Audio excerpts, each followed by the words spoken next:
Mains में इतने सारे पेपर हैं, 3 घंटे लिखना है, डेली 2 पेपर लिखने हैं, तो वो सोच के ही बहुत डर लगता था स्टार्टिंग में। 2019-20 में मैंने लगभग खुद से ही बहुत सारे ट्रायल एंड एरर और एक्सपेरिमेंट्स करके ट्राई किया। फर्स्ट अटेम्प्ट में मेरी कुछ मेजर मिस्टेक्स में सबसे बड़ी मिस्टेक ये थी कि मैंने रिवीजन पे फोकस नहीं किया। सेकंड मिस्टेक मैंने करी कि मैंने प्रीवियस ईयर क्वेश्चंस पे ध्यान नहीं दिया। कि मुझे पता था कि प्रीवियस ईयर क्वेश्चन इंपॉर्टेंट है, बट जस्ट कल कर लेंगे वाले एटीट्यूड ने वो एग्जाम डे तक मैं पहुंच गई। एग्जाम से ज्यादा फोकस मेरा ये सोचने पे था कि एग्जाम नहीं निकला तो क्या होगा। लक्ष्मीकांत नहीं पढ़ा था, लक्ष्मीकांत मैंने नहीं पढ़ी। कोई भी क्वेश्चन को ईगो पे नहीं लेना चाहिए। हम किसी भी बैकग्राउंड से हैं, हमें ये कोशिश नहीं करनी चाहिए कि हम सिर्फ कॉम्प्रिहेंशन के क्वेश्चंस पे सीसेट क्लियर करेंगे या सिर्फ हम मैथ्स के क्वेश्चंस पे हम सीसेट क्लियर करेंगे। सभी एरिया से जो भी इजी क्वेश्चंस हैं उनको करके हम अपनी कट ऑफ क्लियर कर लें। इंट्रोडक्शन का जैसे मैंने बताया, इंट्रोडक्शन ऑलरेडी मेरा रेडी रहता था। आंसर बॉडी स्ट्रक्चर में मैं कोशिश करती थी टू द पॉइंट चीजों को रखने की। जो भी इंपॉर्टेंट है उसमें कीवर्ड्स उनको प्रॉपर अंडरलाइन कर देना, और कंक्लूजन्स में भी मैंने कुछ स्टेटमेंट्स, कुछ कीवर्ड्स ऑलरेडी प्रिपेयर करके रखे थे। क्वेश्चन की ही जो लैंग्वेज है उस लैंग्वेज से इन कीवर्ड्स को लिंक करके मैं कंक्लूजन कर देती थी। कुछ टॉपिक्स ऐसे हैं कि लगभग हर साल उनसे क्वेश्चंस आते हैं। अब जैसे हिस्ट्री में बुद्धिज्म, जैनिज्म के टॉपिक, विजयनगर एम्पायर, और अभी एडवेंट ऑफ यूरोपियन के टॉपिक हैं। पॉलिटी में फंडामेंटल राइट्स के टॉपिक हैं, डीपीएसपी के टॉपिक हैं, प्रेसिडेंट के टॉपिक्स हैं। तो उन टॉपिक्स को आइडेंटिफाई करना जहां से क्वेश्चंस आ रहे हैं, अगर हमने इतने टाइम तक मेहनत करी है, अगर हमने सिंसियर होकर के पढ़ाई करी है, तो अगर कोई क्वेश्चन हमें डिफिकल्ट लग रहा है तो ट्रस्ट मी वो सबको डिफिकल्ट लगता है। कट ऑफ बहुत डाउन जा रही है, तो जस्ट आप इतने लिमिटेड रिसोर्सेज रखिए, मल्टीपल टाइम उनको रिवाइज करिए, इजी क्वेश्चंस को टारगेट करिए, उससे हमारी कट ऑफ आराम से क्लियर हो जाती है। यहीं पे बैठ के मैम ने पढ़ाई की है, ठीक है, और यहीं पे ये 8x8 का रूम है और बहुत ही लिमिटेड रिसोर्सेज आप तो देख ही रहे हो। दोस्तों, इस वक्त हमारे साथ हैं आशा मैम, जिन्होंने इस बार 2023 के जो रिजल्ट आई है UPSC, she got 378th rank and she is going to be going to get an IPS position. दोस्तों, ये स्टोरी बहुत ही डिफरेंट है, अलग है, और इस स्टोरी में आप लोग बहुत कुछ सीखने वाले हैं, इसलिए इस वीडियो को अंत तक देखिएगा। मैम ने 3 बार अपने ऑप्शनल चेंज किए हैं। शुरू में हिस्ट्री रखा, देन साइकोलॉजी में आई, उसके बाद इन्होंने फाइनली सोशियोलॉजी ली और कामयाबी इनको मिली। लिमिटेड रिसोर्सेज को रख के, बिना किसी कोचिंग, सेल्फ स्टडी करके मैम यहाँ तक पहुँचती है। एक बहुत ही मोटिवेशनल स्टोरी होने वाली है। मैम, सबसे पहले congratulation. Thank you sir. Ma'am, ये बताइए, सबसे पहले आप अपने बारे में बताइए, फैमिली के बारे में बताइए, एजुकेशन के बारे में बताइए। जी सर, मेरी एजुकेशन का मैंने बीकॉम ऑनर्स करी है दिल्ली यूनिवर्सिटी से ही। तो मैंने जस्ट ग्रेजुएशन करी, मैंने कोई पोस्ट ग्रेजुएशन नहीं करी। मेरी फैमिली में मेरी मदर हैं, मेरे फादर हैं, मेरी बड़ी सिस्टर हैं और मेरा छोटा भाई है। मेरे मदर फादर बहुत ज़्यादा एजुकेटेड नहीं हैं, मेरी सिस्टर टीचर हैं और मेरा छोटा भाई अभी जस्ट ग्रेजुएशन में है। लगभग पता तो सिविल सर्विसेज के बारे में स्कूल टाइम से था मुझे, क्योंकि बहुत सारे फ्रेंड्स का था कि उनको आईएएस बनना है, तो लगभग एक आइडिया था, बट बहुत डिटेल पे नहीं पता था कि एग्ज़ाम क्या है, क्या प्रोसेस है, कैसे चीज़ों को करना है, तो उसका आइडिया नहीं था। और बचपन से कोई मेरा ड्रीम भी नहीं था कि मुझे आईएएस बनना है। तो ग्रेजुएशन में मैंने बहुत सारी चीज़ों को एक्सप्लोर किया कि करियर में मैं और कहाँ कहाँ क्या ट्राई कर सकती हूँ। पब्लिक सेक्टर में मुझे जाना है या प्राइवेट सेक्टर में जाना है, तो मैंने कुछ प्राइवेट सेक्टर के भी इंटरव्यूज़ दिए, पब्लिक सेक्टर में भी मैंने बाकी एग्जाम्स दिए। बट फाइनली ग्रेजुएशन के मेरे 3rd ईयर में मैंने फाइनली डिसाइड किया ये चीज़, बहुत सारे एग्जाम्स देने के बाद मेरे पास 2 ऑप्शंस जब बचे हुए थे कि बैंकिंग और यूपीएससी। तो मैंने फाइनली इस बेस पर डिसाइड किया कि अगर मैं किसी और सेक्टर में जाती हूँ तो शायद मैं सिर्फ अपनी लाइफ को चेंज कर पाऊंगी, या बहुत हुआ तो मैं अपने फैमिली की लाइफ को चेंज कर पाऊंगी, उनको एक आगे डायरेक्शन में मूव करवा पाऊंगी। बट एज अ सोसाइटी बहुत लार्ज स्केल पर मैं काम नहीं कर पाऊंगी। बट यूपीएससी में मुझे वो अपॉर्चुनिटी दिखी जहाँ पर कि अपनी साथ साथ में बहुत लोगों की लाइफ को एक पॉजिटिव मैनर में इम्पेक्ट कर पाऊँ। तो इसलिए मैं यूपीएससी की तरफ फाइनली मूव ऑन करी। जब यूपीएससी ख्याल आता है मैम, तो सबसे पहले आप सिलेबस देखते हो, हम सिलेबस देखते हैं, पीवाईक्यू देखते हैं। तो आपको जब आपने सिलेबस देखा तो कैसा लगा कि ये 3 टायर एग्जामिनेशन है, कितना टफ होगा, उस टाइम क्या ख्याल आया और कैसे कैसे चीज़ों को लेकर आप आगे बढ़ी? जी सर, क्योंकि ग्रेजुएशन में मैंने ऑलमोस्ट 1 डे वाले एग्जाम्स ही ट्राई करे थे, तो सबसे पहले तो ये एक्सेप्ट कर पाना कि यूपीएससी इतना भयंकर है, ऑलरेडी प्रोसेस के प्रीलिम्स देना है, मेंस देना है, इंटरव्यू देना है, और इंटरव्यू भी क्वालिफाई नहीं हुआ तो दोबारा से प्रीलिम्स देना है। क्योंकि बाकी जो हमारी फील्ड में सीए वगैरह के एग्जाम्स थे, तो वहाँ पर एक ये बेनिफिट रहता है कि अगर क्वालिफाई नहीं हुआ तो आपको दोबारा 0 से स्टार्ट नहीं करना होता। मेंस में इतने सारे पेपर हैं, 3 घंटे लिखना है, डेली 2 पेपर लिखने हैं, तो वो सोच के ही बहुत डर लगता था स्टार्टिंग में तो, बट फिर धीरे धीरे करके शुरुआत करी और धीरे धीरे करके और फाइनली अचीव हो गया। कोचिंग मैंने नहीं ली क्योंकि कोचिंग एक तो बहुत एक्सपेंसिव है और मुझे इस वजह से सबसे ज़्यादा इश्यूज़ आए, तो कोचिंग मैंने नहीं ली। 2019-20 में मैंने लगभग खुद से ही बहुत सारे ट्रायल एंड एरर और एक्सपेरिमेंट्स करके ट्राई किया कि मैं खुद से कोशिश करती हूँ, बट बहुत गलतियाँ करी। ब्लाइंडली टॉपर्स को बहुत सारे टॉपर्स टॉक देखी और उनको ब्लाइंडली फॉलो करना शुरू कर दिया। खुद को एनालाइज नहीं किया मैंने कि मैं किस पोजीशन पे हूँ, किन सब्जेक्ट्स को लेकर के अंडरस्टैंडिंग लेवल मेरा क्या है। उसके बिना मैं प्रिपरेशन में मैंने जंप कर दिया और ब्लाइंडली न्यूज़पेपर्स किसी ने बोल दिया न्यूज़पेपर पढ़ने हैं तो न्यूज़पेपर पढ़ना शुरू कर दिया।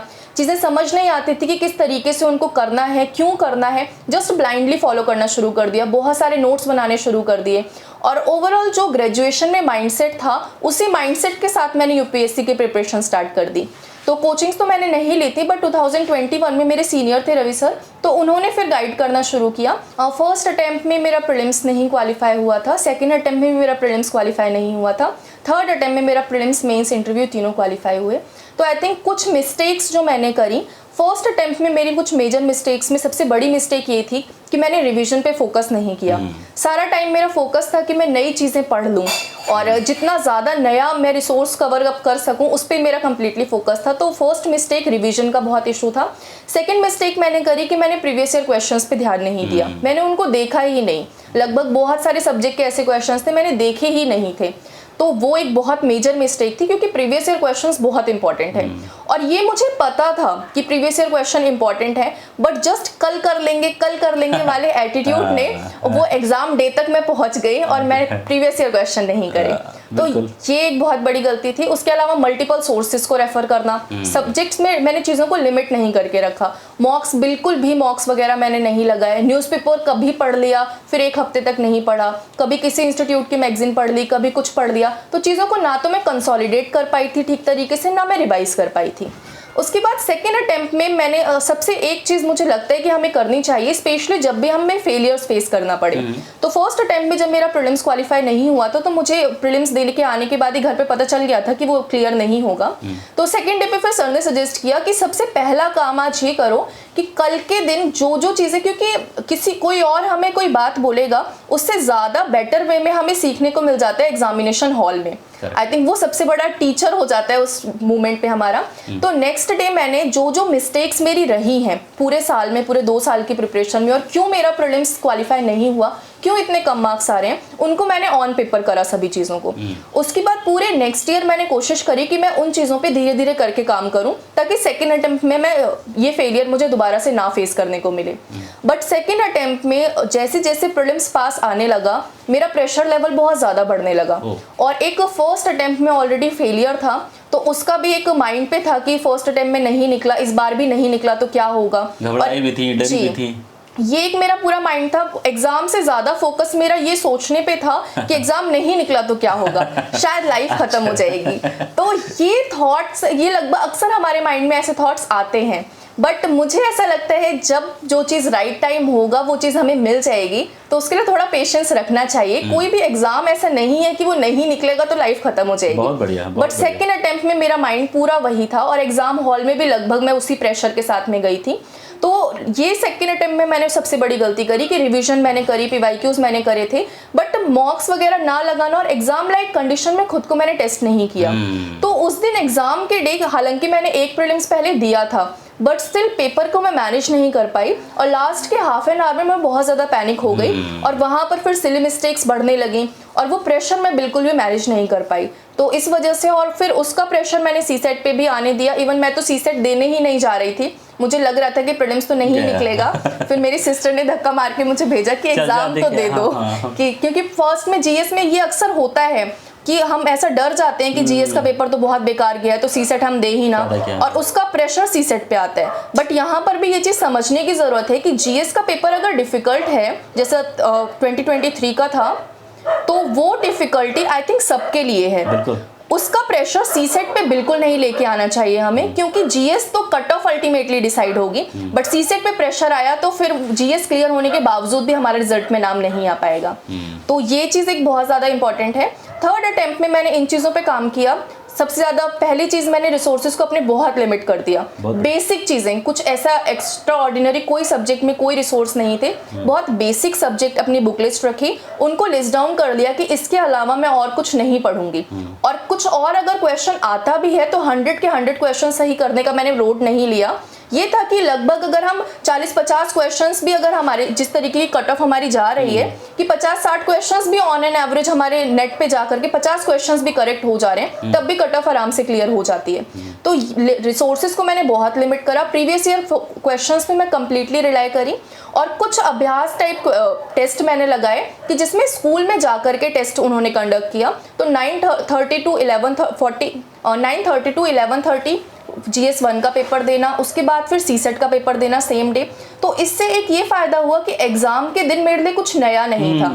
ऑलरेडी 2-3 दिन मैं उस चीज को जी चुकी थी। वो एग्जामिनेशन हॉल के प्रेशर को मैंने ऑलरेडी 3 दिन उसको झेल लिया था। तो एग्जामिनेशन डे के दिन बहुत माइंड शांत था और माइंड उसका यूज टू हो चुका था। तो इस तरीके से मैंने प्रेशर को हैंडल किया था। मौका देना चाहिए, उससे जो है एक लाइव एक्सपीरियंस मिल जाती है। हाँ जी, मुझे लगता है बाहर जाकर के स्कूल्स में अगर हमें मौका मिले तो वो 1-2 हमें दे देने चाहिए। बिल्कुल बिल्कुल। अब रिसोर्सेज की बात करें मैम, सुना मैंने कि आप बहुत ही लिमिटेड रिसोर्सेज और जो आम लोग यूज़ करते हैं एडवांस बुक, लेकिन मैम ने आपको जान के हैरानी है, मैम ने बहुत ही बेसिक चीज़ें, मैम आप रिसोर्सेज बात बताइए। जैसे कि हम पॉलिटी की बात करें, उसमें क्या आपने यूज़ किया था? जी सर, पॉलिटी के लिए मैंने दीपिका मैम थी तो उनके मैंने नोट्स बनाए थे। यूट्यूब से ही मैंने वो चीज़ें करी थी ऑलमोस्ट कवर अप। तो उनके मैंने नोट्स ही पूरे फॉलो अप करे थे। और 11th क्लास की NCERT उसको मैंने एक राउंड पढ़ा था। इसके अलावा प्रीवियस ईयर क्वेश्चन भी मैं कंप्लीटली रिलाई की। लक्ष्मीकांत नहीं पढ़ा था? लक्ष्मीकांत मैंने नहीं पढ़ी, वो बहुत बल्कि थी और मुझे ऐसा लगता था कि मेरे नोट्स ऑलरेडी चीज़ों को कवर कर ले रहे हैं। और आई थिंक इस एग्जाम में कोई बुक फिनिश करना प्रायोरिटी नहीं होनी चाहिए, सिलेबस फिनिश करना है। इसमें अंतर है और ये अंतर हम समझ नहीं पाते हैं। तो कोशिश, और हम प्रेशर लेते हैं कि लक्ष्मीकांत का ये लर्न नहीं हो रहा है, हमें वो चीज़ याद नहीं हो रही। मैंने लक्ष्मीकांत नहीं पढ़ी थी। तो पॉलिटी के लिए मैंने जस्ट दीपिका मैम के नोट्स और NCERT को फॉलो किया। हिस्ट्री के लिए? हिस्ट्री के लिए मैंने एंशिएंट हिस्ट्री के लिए क्लास 6th की बुक आती है उसको, और क्लास 12th की थीम 1 की बुक आती है उसको पढ़ा था। और मिडाइवल के लिए क्लास 7th की बुक और क्लास 12th की थीम 2, और स्पेक्ट्रम मैंने मॉडर्न के लिए सिर्फ स्पेक्ट्रम पढ़ी थी। और उसके बाद ज्योग्राफी के लिए मैंने NCERTs की 11th क्लास की जो 2 NCERTs की बुक है उसको कवर अप किया। और जो भी मिसलेनियस टॉपिक्स हैं जो कि लगभग आई थिंक 12th में मेंशन है, उनके लिए मैंने 12th की बुक नहीं पढ़ी क्योंकि मैंने सॉल्व्ड PYQs हमेशा टॉपिक वाइज मैंने करे थे। तो सॉल्व्ड PYQs के सॉल्यूशन से और उन क्वेश्चंस को ही एक स्टेप और जा करके डिटेल में करके, तो जो भी मिसलेनियस के टॉपिक्स थे मैंने उसको वहाँ से कवर अप किया, कोई एक्स्ट्रा बुक उसके लिए नहीं रखी।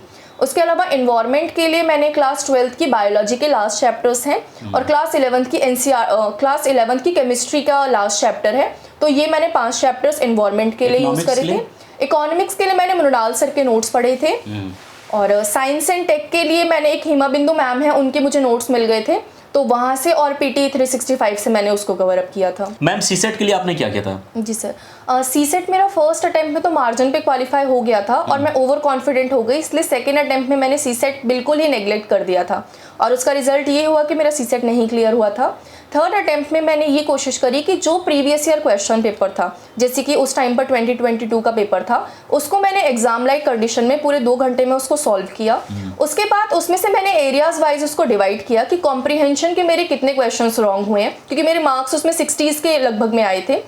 तो मैंने देखा कि कितने मेरे कॉम्प्रिहेंशन के क्वेश्चन रॉन्ग हैं, कितने मैथ्स रीजनिंग के क्वेश्चन रॉन्ग हैं, तो उनको सेग्रीगेट करके उसके बाद कॉम्प्रिहेंशन पार्ट के लिए मैंने जस्ट प्रीवियस ईयर क्वेश्चंस पे रिलाई करा और प्रीवियस ईयर क्वेश्चन को फिर मैं आधे घंटे पूरे टाइम बाउंड मैनर में उनको सॉल्व करती थी और एक्चुअल में UPSC ने उनके जो आंसर्स दे रखे हैं उनको मैं करती थी। तो धीरे धीरे करके फिर यहाँ से इम्प्रूवमेंट होना शुरू हुआ। और मैथ्स और रीजनिंग के लिए भी मैंने एक सौरभ कौशिक सर थे, तो उन्होंने फ्री ऑफ कॉस्ट टेलीग्राम पे क्वेश्चंस डाल रखे थे प्रीवियस ईयर क्वेश्चन के। तो पहले मैं वो क्वेश्चंस अटेम्प्ट करती थी टाइम बाउंड मैनर में, और जो मुझे नहीं आते थे उसको उन्होंने यूट्यूब पे लिंक दे रखे होते थे नीचे ही क्वेश्चंस के, तो वहाँ से जाकर के मैं उसको कवर अप कर लेती थी। तो बहुत कम टाइम में वो क्वेश्चंस मेरे प्रिपेयर हो जाते थे। तो सीसेट में लगभग मैंने यही कोशिश करी थी कि प्रीवियस ईयर क्वेश्चंस पे रिलाई करना। उसके अलावा आई थिंक सीसेट में एग्जाम डे के दिन हम क्या स्ट्रेटेजी रखते हैं वो ज़्यादा मैटर करती है। सबसे पहली चीज़ कोई भी क्वेश्चन को ईगो पे नहीं लेना चाहिए। हम किसी भी बैकग्राउंड से हैं, हमें ये कोशिश नहीं करनी चाहिए कि हम सिर्फ कॉम्प्रिहेंशन के क्वेश्चंस पे सीसेट क्लियर करेंगे या सिर्फ हम मैथ्स के क्वेश्चंस पे हम सीसेट क्लियर करेंगे। कोशिश ये रखनी चाहिए कि सभी एरिया से जो भी इजी क्वेश्चंस हैं उनको करके हम अपनी कट ऑफ क्लियर कर लें।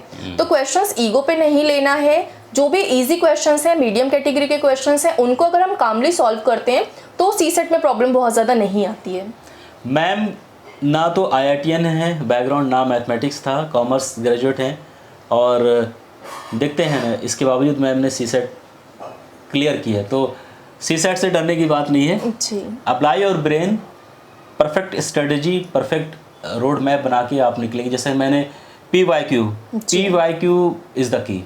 सबसे पहले कोई भी सब्जेक्ट है तो उसके प्रीवियस ईयर क्वेश्चंस को देख लेना, क्योंकि उससे एक हमारा माइंड लिमिटेड हो जाता है कि एग्ज़ाम की क्या रिक्वायरमेंट है। और ये एक बहुत वर्ड हमारे माइंड में चलता है, एग्ज़ाम की डिमांड, बट उसको समझना हम उसको समझ तभी पाते हैं जब क्वेश्चंस पे हमारी कमांड अच्छी होती है।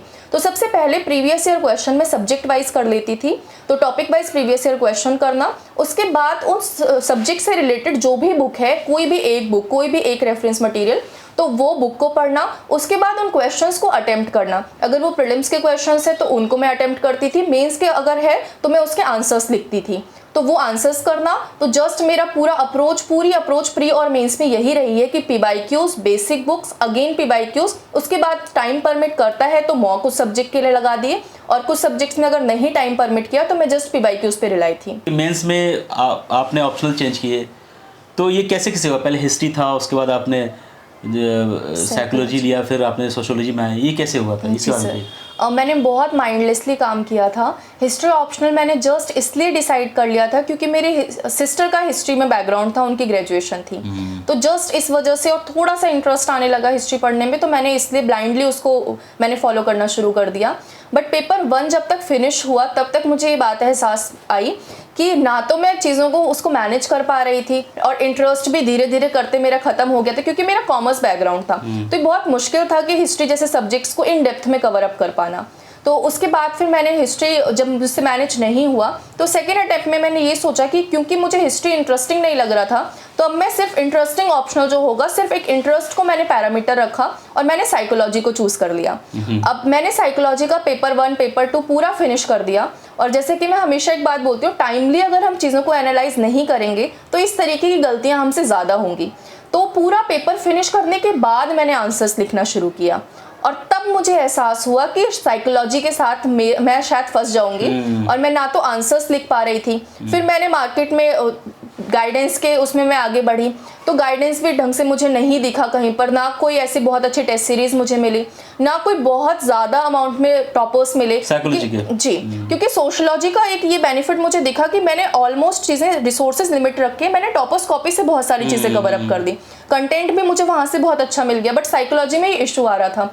तो जब मेरा सेकंड टाइम में प्रीलिम्स क्वालिफाई नहीं हुआ तो उस टाइम पर दोबारा से मेरे माइंड में ये थॉट आई कि शायद ये अपॉर्चुनिटी हो सकती है, क्योंकि एक माइंड में ये चीज़ कहीं ना कहीं चल रही थी कि साइकोलॉजी में शायद उतने अच्छे मार्क्स ना आ पाए, एक एवरेज मार्क्स स्कोर करना भी शायद मेरे लिए मुश्किल हो जाए। तो उसके बाद फिर मैंने सर से बात करी और फिर मैंने सोचा कि क्या ये चेंज कर लेना चाहिए, बट अगेन वो डिसीजन बहुत डिफिकल्ट था क्योंकि ऑलरेडी 2 ऑप्शनल में पढ़ चुकी थी और मैं एग्जॉस्ट हो चुकी थी। बट उस टाइम पर फिर मैंने सोचा कि शायद एक अपॉर्चुनिटी है, और बहुत सोचने के बाद फिर मैंने फाइनली डिसाइड किया कि सोशियोलॉजी में ऑप्शनल ले लें। सोशियोलॉजी मैंने सुना कि प्री के बाद आपने तैयारी की ऑप्शनल की। पेपर 1 मैंने प्रीलिम से पहले पढ़ लिया था क्योंकि टाइम बहुत कम था, तो पेपर 1 प्रीलिम से पहले पढ़ लिया था, बट पेपर 2 मेरा पूरा उसकी नोट मेकिंग, आंसर राइटिंग, ये सब कुछ प्रीलिम्स के बाद मैंने किया सोशियोलॉजी। प्रीलिम्स के बाद ऑप्शनल की, बहुत सारे बच्चे ऑप्शनल पहले कर लेते हैं, लेकिन देखो किस तरह से मैम ने चीज़ों को की है। आंसर राइटिंग कैसे करती थी? आंसर राइटिंग के लिए क्या अप्रोच होती थी आपकी? जी सर, आंसर राइटिंग के लिए मैं सबसे पहले जो प्रीवियस ईयर क्वेश्चंस आ रखे हैं उनके मॉडल आंसर्स पढ़ लेती थी।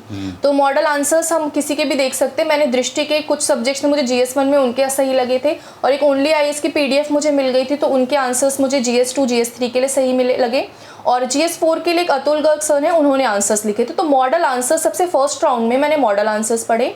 उसके बाद सेकंड राउंड में, क्योंकि कई बार होता है पढ़ के चीज़ें नहीं समझ आती हैं, वो अप्रोच हमारे माइंड में नहीं बैठ पाती है, तो उसकी मैंने यूट्यूब पे डिस्कशन वीडियोस देख ली, तो वो फ्री ऑफ कॉस्ट ही रहता है।